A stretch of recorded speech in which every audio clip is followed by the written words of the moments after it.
So big thing that we're trying to do here, and I think what I want to show to you guys illustrated on my very nice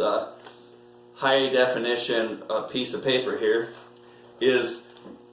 what we're really looking for in wake surfing. When you look at an ocean wave and how it breaks, it has a transitional shape, much like a half pipe or a quarter pipe, where it actually comes up and transitions before it comes over and breaks and curls. That's really the optimal shape that we're looking at. Now, a lot of boats, if they're not set up correctly, you're going to get much more of a wedge shape. A wedge shape is going to be where it's very angular, it doesn't break or curl over quite as much as it should, and it pushes you more from behind rather than a transitional wave that is more like you're riding along the face of the wave, much like ocean surfers would be doing it. The other thing we're going to talk about is the surfable length, and I don't know, we'll try and take a picture and get this up for you guys so you can see it better, but talking about the surfable length, or the pocket, some people call it the sweet spot, but understanding why the length of the pocket, the surfable spot, why that's important. It doesn't matter what brand the boat is, if it's set up poorly, it's not performing the way the engineers really designed it to, and you might be struggling with tricks, and it might all come down to the way that your boat is set up. So what we try to do is when we work with people, we're helping people out, we're looking at trying to create this transitional shape on the wave. You know, whether you're learning just how to catch the wave and carve along, or if you're trying to learn your first 360, what you really are looking for is that transitional part, a transitional setup on the wave, and being able to ride from the point where it's breaking in the back of the boat, you know, the furthest back point, all the way up to where it starts to have just a slight amount of transition up towards the front of the boat. So being able to lengthen that as far as possible is going to help the advanced riders and beginner riders, because it gives you an area where you can basically stand there and you're in the pocket, or you can get towards the back where there's a little bit more oomph behind you, and it enables you to recover, say if you don't perform a 360 right, or if you slash too hard and you start to lose the wave. So that's a big reason why we try and talk to people about really having the optimal setup and making sure that your wave's nice and clean on the face, and you're able to ride all the way back from that curl all the way up to, you know, just behind the portion of the deck of the boat. We had a customer a while back that was struggling with really surfing anything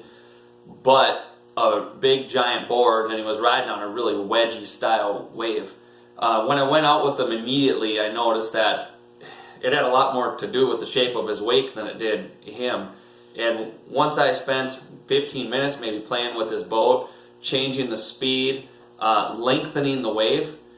and I put him on the correct board, it totally made a difference. This guy went from literally just standing behind the boat thinking he was surfing, and he's one of those guys that told me, Jason, I don't need the big professional wake surf boat. I'm just an average guy. I'm out there having fun. But it completely changed his day when I lengthened that wave and he realized there was 15 to 20 feet of rideable surface back there. He said he never experienced that before, and honestly, I mean, that guy,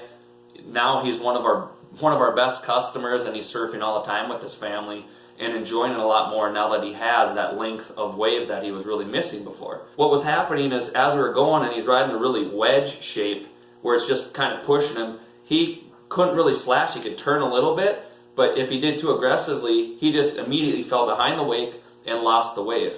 Now, when I lengthened it, gave him a transitional kind of curved wave, he was able to ride up closer to the boat, ride much, much further back, and when he came up with some speed, he was able to do a carve, come down, and then still recover because he had a lot longer sweet spot, and the back part of that wave was able to help drive him forward. That's the big difference. Whether you're a beginner, you know, just learning to carve, or you're an intermediate rider trying to learn a 360. Well, for example, you're trying a 360, you start in the back of the pocket, come forward, generating speed, then you perform the trick closer to the boat, and as you lose your momentum from the spin, because most people slow down when they're spinning,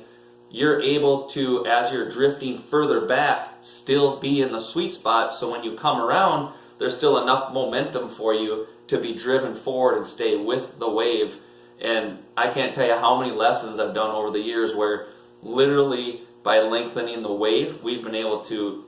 get the